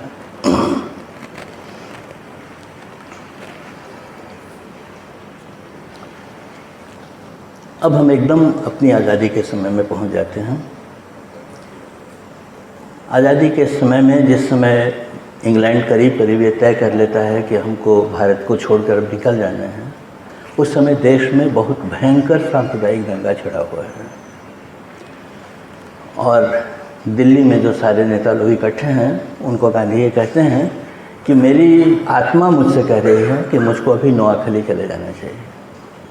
नोआखली वो इलाका है जहाँ मुस्लिम बहुमत में हैं, हिंदू अल्पमत में हैं और हिंदुओं की बुरी तरह से मार हुई है, बुरी तरह मारा काटा गया है उनको।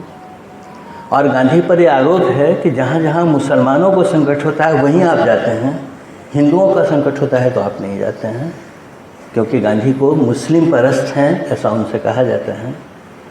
तो गांधी कहते हैं जवाहरलाल जी से कि इस समय मेरी आत्मा तो कह रही है कि मुझको नोआखली में जाना चाहिए, तुम लोग अगर देश को संभालने को तैयार हो तो मुझको नोआखली जाने दो।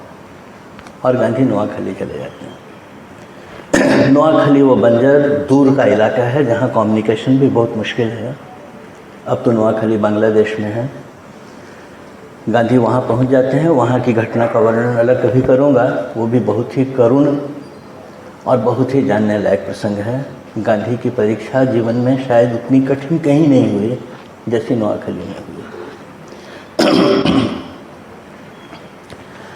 गांधी का नोआखली जाना यानी गांधी का दिल्ली के सीन से बाहर निकलना जैसे भगवान का भेजा हुआ वरदान अंग्रेज़ों के लिए हो गया। उसी समय नए वाइसराय बनकर माउंटबेटन भारत आते हैं और सारी गोटियां उसी समय फिट की जाती हैं। क्योंकि माउंटबेटन जब भारत आए हैं तो उनको अंग्रेज़ सरकार ने एक कैलेंडर दिया है, जिस कैलेंडर के हिसाब से उनको जनवरी के दूसरे सप्ताह में भारत छोड़कर लौट आना है। और इस बीच में उनको वो सारे काम करने हैं जो उनको सौंपे गए हैं, यानी भारत को आज़ाद करना है। और भारत को आज़ाद करने के लिए क्या क्या करना है, तो याद रखिएगा कि मैंने पर्दे के पीछे के खेल का जो जिक्र आपके सामने किया था, उस योजना को साकार करना है। उनको भारत का विभाजन नहीं करना है, उनको वो योजना पूरी करनी है कि अगर साम्राज्य को भारत छोड़कर जाना ही पड़ गया तो साम्राज्य कौन सा हिस्सा अपने हाथ में रखे ताकि उसकी मजबूत उपस्थिति एशिया में बनी रहे। वो जो योजना बनी थी उस योजना को साकार करने का काम माउंटबेटन के पास है। इसीलिए आप ये मत समझिएगा कोई भारत का विभाजन हो रहा था। वो ग्रेट गेम जिसको किपलिंग ने अपने उपन्यास में लिखा है, वो ग्रेट गेम था जो खेला जा रहा था, जो पर्दे के पीछे तय हुआ था और पर्दे के सामने आ गया था।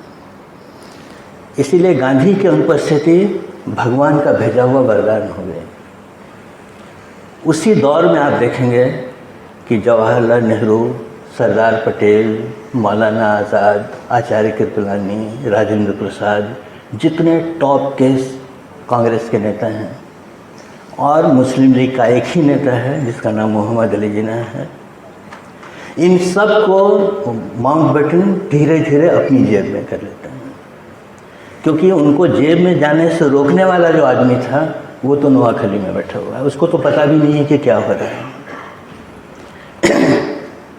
मैं कभी कभी अपने मन में कहता हूँ, सार्वजनिक कहने में दिक्कत होती है लेकिन आज कह भी देता हूँ आप लोगों से, कि मुझको कभी कभी ऐसा लगता है कि गांधी की स्ट्रेटेजिकली भूल हुई इस समय नोआखली जाने की। हालांकि कहते हुए मेरी ज़बान ही चकती है, क्योंकि गांधी के जीवन में स्ट्रेटेजी नाम की कोई चीज़ नहीं थी। उनके तो विश्वास थे, जिस पर वो जीते थे, जिस पर वो चलते थे। इसलिए उन्होंने कहा कि मेरी आत्मा कह रही है कि मुझको नोआखली जाना चाहिए, तो दूसरा कोई तर्क नहीं है उसके सामने, इसीलिए वो चले गए। लेकिन मैं सोचता हूँ कि अगर वो नहीं हुआ होता तो शायद अंग्रेज़ों के लिए खेल खेलना उतना आसान नहीं हुआ होता जितना आसान हो गया गांधी की अनुपस्थिति में।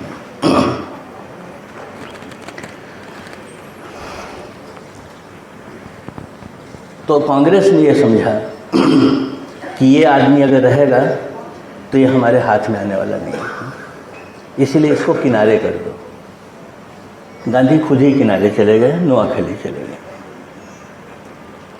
और हिंदुत्व वालों ने ये समझा कि ये आदमी कभी भी हमारे बस में नहीं आएगा, इसको रास्ते से हटा दो, क्योंकि पिछले 50 साल से कोशिश करते करते भी हमारे साथ नहीं आ रहे हैं, अब इसको रास्ते से हटा देने की ज़रूरत है। गांधी के बारे में ये 2 फैसले उसी समय किए गए।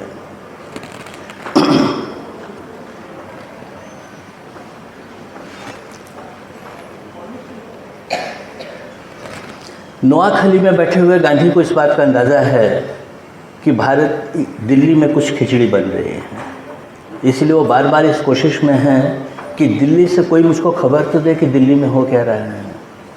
और दिल्ली में कौन है? तो गांधी के जो सबसे परखे हुए शिष्य हैं वो सब दिल्ली में बैठे हुए हैं, जिनका नाम अभी मैंने आपके सामने लिया। इन सब में से किसी के लिए भी शायद ये स्वाभाविक होता है या ज़रूरी होता है कि रोज़ दिन की खबर गांधी के पास भेज दी जाए कि हो क्या रहा है। लेकिन गांधी को कोई खबर नहीं देता है कि नोआखली में बैठे हुए गांधी को ये पता हो कि दिल्ली में क्या चल रहा है, और दिल्ली में सारी शतरंज की गोटियाँ बिछाई जा रही हैं। जब वहाँ का काम ख़त्म करके गांधी लौटते हैं और दिल्ली पहुँचते हैं तो उनके सामने एक शतरंज की बिसात बिछी हुई है जिसमें सारी गोटियाँ तय कर दी गई हैं, और अब वो देखते हैं कि इस खेल में पूरी मेरी तो कोई जगह ही नहीं बची है, सारा खेल तो तय कर दिया गया। एकदम मैं कहने में थोड़ा विचलित हो जाता हूँ, लेकिन ये वो दौर है जब हम अपने देश के महान लोगों की क्षुद्रताएं देखते हैं। महान लोग जब छोटे होते हैं तो बहुत छोटे हो जाते हैं। छोटों की तो औकात ही नहीं है ना, छोटे हैं तो कितने छोटे होंगे। बड़े लोग बहुत छोटे हो जाते हैं। ये वो दौर है जब बड़े लोगों का छोटापन हम देखते हैं। गांधी जी आकर हरिजन बस्ती में ठहरे हुए हैं जहाँ वो ठहरते थे दिल्ली में, और 2 दिन तक कोई उनसे मिलने ही नहीं आया। तो सरदार पटेल को एक स्लिप भेजते हैं कि मैं यहाँ आया हूँ, मुझको ऐसा अनुभव हो रहा है कि दुनिया में सिर्फ मैं ही हूँ जिसको कोई काम नहीं है, तुम लोग तो बहुत काम में लगे हुए हो। ये उनकी शिकायत का तरीका है। वो सीधे ये नहीं कहते हैं कि तुम लोग मुझसे मिलने नहीं आ रहे हो, ये कहते हैं कि तुम लोग बहुत काम में लगे हुए हो, मैं ही एक आदमी हूँ जिसको कोई काम नहीं है। तब रात के समय में कांग्रेस के अध्यक्ष मौलाना आज़ाद उनसे मिलने के लिए आते हैं। रात का समय है, गांधी अपनी झोपड़ी में बैठे हैं, सामने एक लालटेन जल रही है और उस लालटेन के नीचे एक कागज़ रखा हुआ है। सामने मौलाना बैठे हैं, यहाँ गांधी बैठे हैं, और गांधी जी पूछते हैं कि क्यों? मैं सुन रहा हूँ कि तुम लोगों ने बहुत सारी बातें तय कर ली हैं विभाजन के बारे में। तो मौलाना कहते हैं कैसी बात कर रहे हैं बापू आप, ये सब ऑन रिकॉर्ड बातें हैं जो मैं आपसे बता रहा हूँ। वो कहते हैं आज तक हम लोगों ने आपसे पूछे बगैर कोई काम किया है क्या? इतना बड़ा फैसला हम लोग आपसे बगैर पूछे ले सकते हैं? वो जो कागज़ रखा हुआ है वो कागज़ है जिस कागज़ पर मौलाना ने एक दिन पहले दस्तखत किया है कांग्रेस के अध्यक्ष के रूप में, माउंटबेटन प्रस्ताव की स्वीकृति का कागज़ है, जो गांधी के पास घूम कर आ गया है, लालटेन के नीचे सामने रखा हुआ है। करना सिर्फ इतना ही गांधी को था कि वो कागज़ उठाकर मौलाना को दे देना था। लेकिन महात्मा गांधी है ना, राष्ट्रपिता हैं, वो अपनी इज्जत भी और सामने वाले की इज्जत भी दोनों संभाल कर चलते हैं।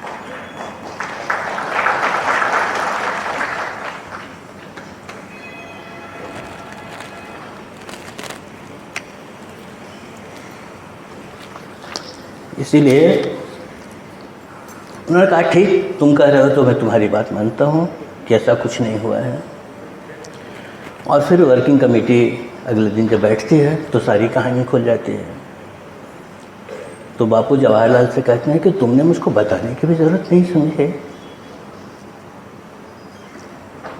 जवाहरलाल क्या जवाब देते हैं? जवाहर कहते हैं आप बहुत दूर थे ना, कैसे बताता आपको? एक इतनी बड़ी बात का फैसला करने जा रहे हो, देश का विभाजन करने जा रहे हो, उसका फैसला उस आदमी को अंधेरे में रख कर करने जा रहे हो जिसकी उंगली पकड़कर चलना सिखाया है तुमने, जिस आदमी ने तुमको भारतीय राजनीति में स्थापित किया है, उसको कह रहे हो कि आप बहुत दूर थे इसलिए आपको बता नहीं पाए हम। अब गांधी जी 3 काम करते हैं, उसका भी जिक्र कर दूं और आगे बढ़े। हम लोग माउंटबेटन से मिलने जाते हैं। ये गांधी जी की और माउंटबेटन की पहली मुलाकात है। और मैंने आपसे कल कहा था कि हर वाइसराय को ये सावधान किया जाता था कि गांधी से बात मत करना, सावधान रहना उससे। इसलिए माउंटबेटन भी बहुत गार्डेड बात करते हैं गांधी जी से। गांधी जी कहते हैं मैं आपसे कुछ भी कहने नहीं आया हूँ, मेरी कोई मांग नहीं है, मैं आपसे सिर्फ एक ही निवेदन करने आया हूँ कि कोई भी काम जल्दीबाजी में मत कीजिए, इत्मीनान से कीजिए। माउंटबेटन कहते हैं मुझको कोई जल्दीबाजी नहीं है मिस्टर गांधी, ये कैलेंडर लगा हुआ है, इस कैलेंडर में एक तारीख के ऊपर रेड मार्क किया हुआ है जिस दिन मुझको भारत से लौटना है। मैं जो भी करूँगा इस कैलेंडर के हिसाब से करूँगा, मैं किसी जल्दीबाजी में नहीं हूँ।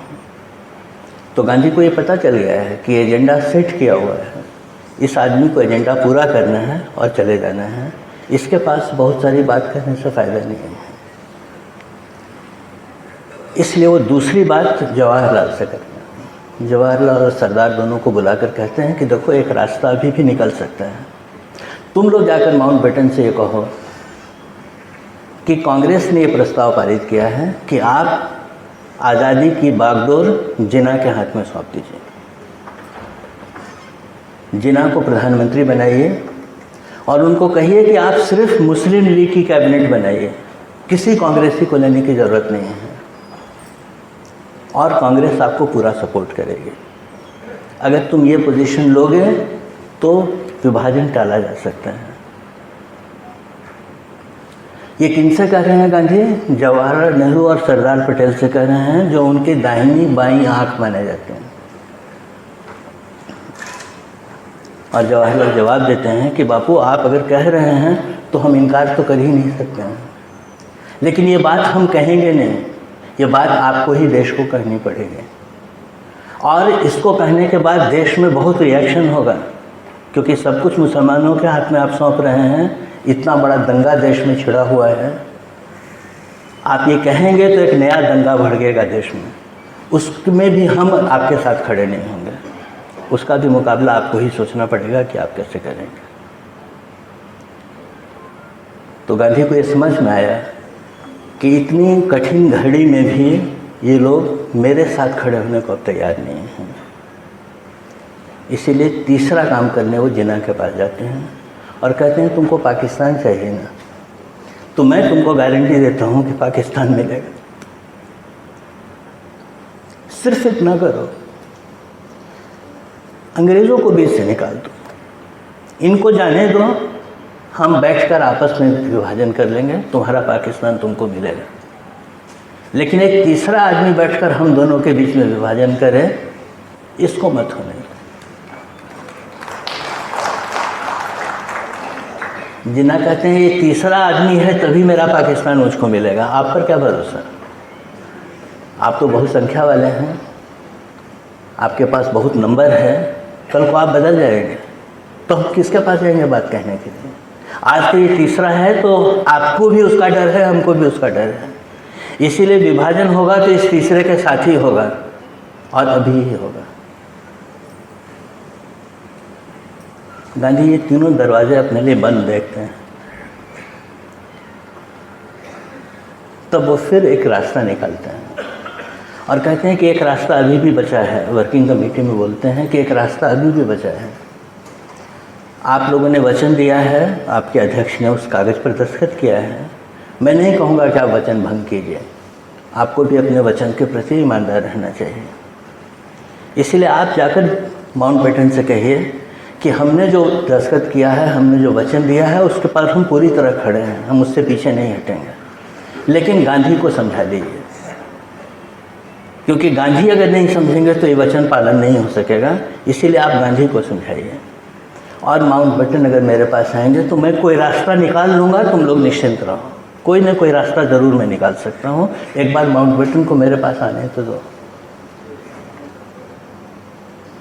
ये ब्लैंक चेक था जो गांधी जवाहरलाल से मांग रहे थे। उनको मालूम नहीं था कि चेक तो पहले ही काट कर दिया जा चुका है। इसीलिए अब कोई ब्लैंक चेक था ही नहीं है जवाहरलाल के पास देने के लिए। इसलिए उन्होंने ये प्रस्ताव गांधी का स्वीकार नहीं किया। और जब ऐसी परिस्थिति बनी तो मौलाना आज़ाद जो अध्यक्ष थे, उन्होंने कहा कि अब बापू आपको जाने देना चाहिए, इनकी तबीयत ठीक नहीं है, इनको हम लोग इतनी देर तक क्यों रोकें। और गांधी जी वर्किंग कमेटी से उठकर चले गए। गांधी जी के वर्किंग कमेटी पे जाने के साथ साथ क्या क्या चला गया कांग्रेस से, ये मौलाना को कभी समझ में नहीं आया। लेकिन कांग्रेस से वो सब कुछ चला गया जिसके लिए कांग्रेस मानी जाती थी। कांग्रेस एक उधार की खाली खोखली संस्था बनकर रह गई, जिसने वो सारे समझौते किए इनके साथ।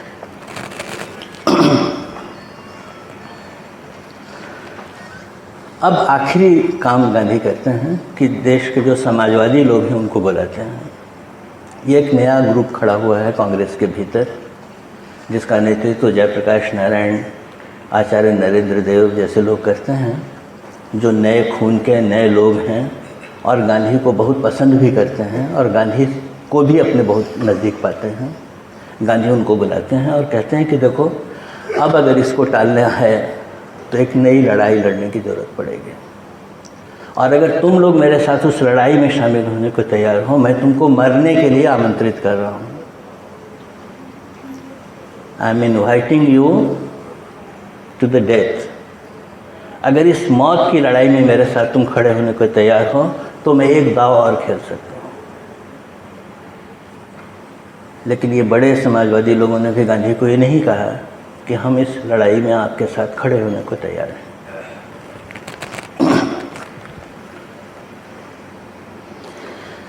अब गांधी को याद आता है कि उन्होंने देश से ये कहा था कि विभाजन अगर होगा तो मेरी लाश पर होगा, और ये वक्त आ गया है जब उनको ये तय करना है कि क्या करना चाहिए। वो पूरा हिसाब लगाते हैं। वो एक लड़ाई के सेनापति हैं। वो हिसाब लगाते हैं कि इस समय अगर मैं कोई लड़ाई छेड़ता हूँ तो क्या परिस्थिति बनेगी। तो देखते हैं कि इस समय ब्रिटेन जो है वो भारत छोड़कर जाने की तैयारी में है। वो ऐसा किसी भी काम को पसंद नहीं करेगा जिससे भारत छोड़कर जाना का जो कैलेंडर है वो लंबा हो। इसीलिए वो अगर मैं कोई लड़ाई छेड़ूंगा तो वो लोग बहुत बुरी तरह जनता को क्रश करेंगे। उन्होंने कहा, मैं क्रश होने से डरता नहीं हूँ, इससे भी ज़्यादा दमन मैंने सहे हैं, लेकिन उस दमन के समय में मेरे पास कांग्रेस नाम का एक हथियार था जिसका मुकाबला मैं लेकर करता था। आज वो कांग्रेस मेरे साथ नहीं है, क्योंकि जवाहर सरदार ने कह दिया है कि हम लोग इसमें पड़ेंगे नहीं अगर ऐसा कुछ होगा तो वो देखते हैं कि कांग्रेस भी उनके पास नहीं है। वो देखते हैं कि मुसलमानों का पर जो असर था उनका वो काफ़ी कम हो गया है। मुसलमान ज़्यादातर मुस्लिम लीग के साथ चले गए। तो उनका आकलन उनको ये समझाता है कि इस समय अगर मैं कोई लड़ाई मोल लेता हूँ तो जनता बहुत बुरी तरह मारी जाएगी। मैंने तो कहा था मेरी लाश गिरेगी, जनता की लाश गिरेगी और उनको बचाने वाला कोई नहीं होगा। इसलिए इस समय में एक सेनापति के रूप में लड़ाई का तकाजा मुझसे ये कहता है कि मुझको ही एक कदम पीछे हटना चाहिए। इसलिए उन्होंने अपना कदम पीछे ले लिया और कांग्रेस वर्किंग कमेटी को कहा कि ठीक है, आपने जो तय किया है उसको इम्प्लीमेंट करने का काम आपका है, मैं तो उसमें कहीं हूँ नहीं, आप देखो कैसे विभाजन होना चाहिए। मैं पीछे हटता हूँ और मैं इसका सार्वजनिक रूप से विरोध नहीं करूँगा, क्योंकि अगर गांधी जी सार्वजनिक रूप से विभाजन का विरोध करते तो एक नई लड़ाई छिड़ जाती। जिस लड़ाई का नतीजा वो ये देख रहे थे कि लोग मारे जाएंगे और उनके साथ कोई खड़ा होने वाला नहीं होगा, ऐसे नाहक का खून बहे और लोग मारे जाएं, इससे बचने के लिए मैं ही एक कदम पीछे हट जाता हूँ।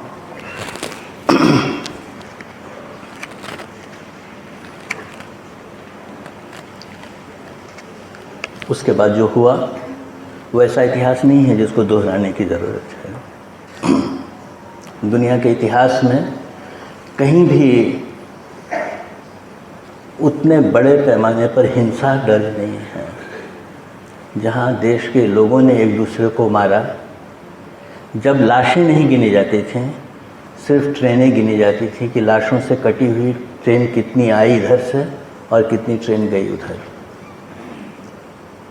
लाशों से भरी हुई कितनी बसें आईं और कितनी बसें गईं, क्योंकि अलग अलग लाशों को गिनने की फुर्सत नहीं थी।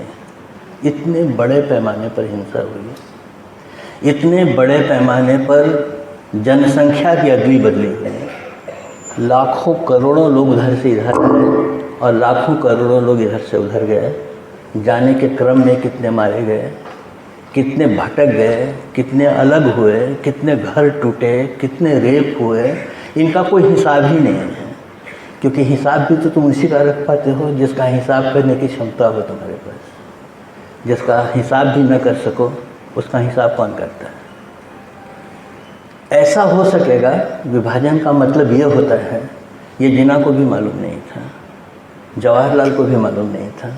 इसीलिए सबके होश उड़ गए, क्योंकि ऐसा तो सोचा ही नहीं था। सोचा तो था कि बंटवारा हो रहा है, लेकिन बंटवारे का मतलब ये होता है, ये किसी की कल्पना में नहीं था। इसलिए जिन्ना ने सर पीट लिया, ये मैंने क्या कर दिया। लेकिन जो कर दिया था वो लौटाया नहीं जा सकता था, इरिवर्सिबल था। इसलिए इतिहास बार बार आदमियों को सिखाता है, मनुष्य को सिखाता है कि कदम उठाने से पहले खूब जांच लो, ये उठा रहे हो संभाल पाओगे क्या। ये बगैर समझे हुए उठाया हुआ कदम था, जिस कदम ने सबको बर्बाद कर दिया।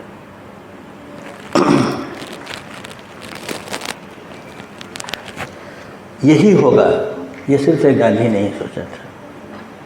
वो जानते थे कि इस सेंटिमेंट से खेलने का मतलब क्या होने वाला है। इसीलिए वो अपनी जान देकर भी इसको रोकने में लगे थे कि नहीं होने देना चाहिए। लेकिन बहुत सारी बातें आदमी के क्षमता के बाहर हो जाती हैं। इसलिए कहते हैं ना कि संकट आए आपके ऊपर, उससे पहले उसका मुकाबला करो। संकट आ जाएगा, फिर मुकाबला करने की कोशिश करोगे तो नहीं कर पाओगे। गांधी जैसा बड़ा आदमी जिसका इतना प्रभाव था, वो भी सबसे निष्प्रभाव अगर दिखाई देता है तो इसी दौर में दिखाई देता है। क्योंकि इतिहास की ताकतें आदमी की ताकत से बड़ी होती हैं। इसीलिए कहते हैं आगे बढ़कर संकट का मुकाबला कर लेना चाहिए, संकट को अपने ऊपर आने देने का इंतज़ार नहीं करते। इसलिए गांधी आगे बढ़कर उसको रोकने की कोशिश कर रहे थे कि होने से पहले इसको रोको। लेकिन बात उनके भी बाहर निकल गई। वो भी तो इंसान थे ना, कोई भगवान तो नहीं थे। भगवान भी क्या होता है वो तो मालूम भी नहीं है हमको। हम अपनी कमजोरी के लिए भगवान कह देते हैं।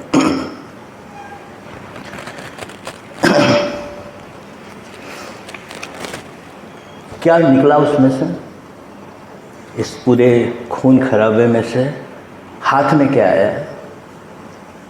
तो अगर आंकड़ों में आप देखने की कोशिश करें तो जितने मुसलमान पाकिस्तान गए उससे ज़्यादा मुसलमान भारत में रह गए। यानी जो दो टू नेशन थ्योरी जिन्ना बना रहे थे वो अपने जन्म में ही विफल हो गई। क्योंकि मुसलमान गया ही नहीं है यहाँ से। क्योंकि मुसलमानों ने भी ये नहीं समझा था कि विभाजन का मतलब क्या होगा। विभाजन का मतलब अपनी ज़मीन से उखड़ कर दूसरे की ज़मीन पर जाना है, इसके लिए कोई तैयार नहीं था। उन्हें तो समझा था ठीक है मुसलमानों के लिए एक बात कह रहे हैं, मुसलमानों का पहचान बनाने का एक काम मिलेगा। जब कहा गया भैया उखड़ो यहाँ से जाओ, तो कहा नहीं हमको तो नहीं कहीं जाना है। तो पाकिस्तान गए हुए मुसलमानों से ज़्यादा मुसलमान हिंदुस्तान में रह गए। आज मुसलमानों की करीब करीब 20 करोड़ की आबादी हमारे देश में रहती है, जो आबादी इंडोनेशिया से ही कम है, बाकी हर मुसलमान देश से ज़्यादा है। हाथ में क्या है आपके? आपने सीमा पर हमेशा के लिए एक ऐसा देश बना दिया जो आपके लिए घाव की तरह बन गया है, हमेशा के लिए बन गया है। पड़ोसी की आपकी परिभाषा ही यही है दोस्तों, कि पड़ोसी हमेशा आपको बना बनाया मिलता है, चुनने का अधिकार आपको नहीं है। जिसको तुम चुन नहीं सको और वो तुम्हारे बगल में हो, उसी को पड़ोसी कहते हैं। तो हम अपने यहाँ चाहे कितनी भी घंटी बजा लें, पाकिस्तान वहीं रहेगा जहाँ वो है। पाकिस्तान अपनी मस्जिदों में जितने भी अजान दे ले, हिंदुस्तान जहाँ है वहीं रहेगा, वो अपनी जगह से हटने वाला नहीं है। तब रिश्ते क्या होंगे ये तुमको तय करना है, क्योंकि रहना तो अगल बगल में ही है। हमेशा घाव बना कर रहना चाहते हो या इसका कोई रास्ता ढूंढना चाहते हो, ये तुम्हारे ऊपर निर्भर करता है।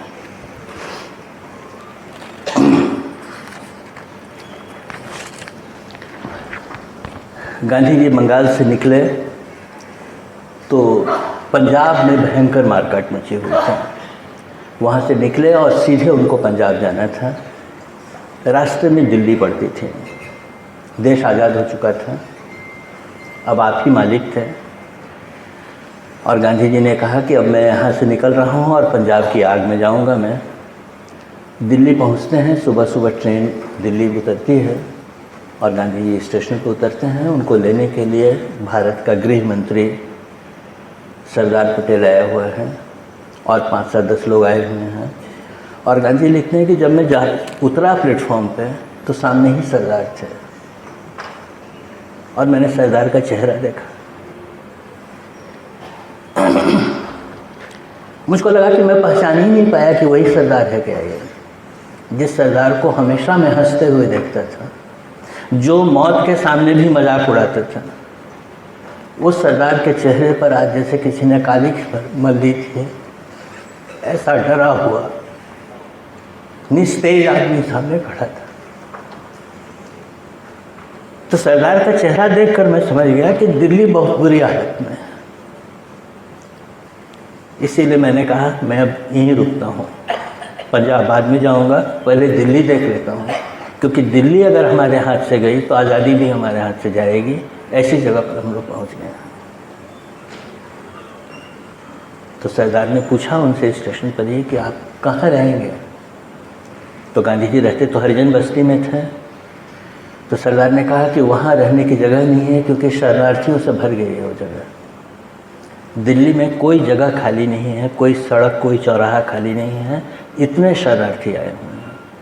तो अगर आप कहेंगे कि मुझको हरिजन बस्ती में ही रहना है तो बहुत सारे लोगों को हटाना पड़ेगा वहाँ से और सुरक्षा का भी सवाल हो जाएगा। तो पूछते हैं कि तो मैं कहाँ रहूँ।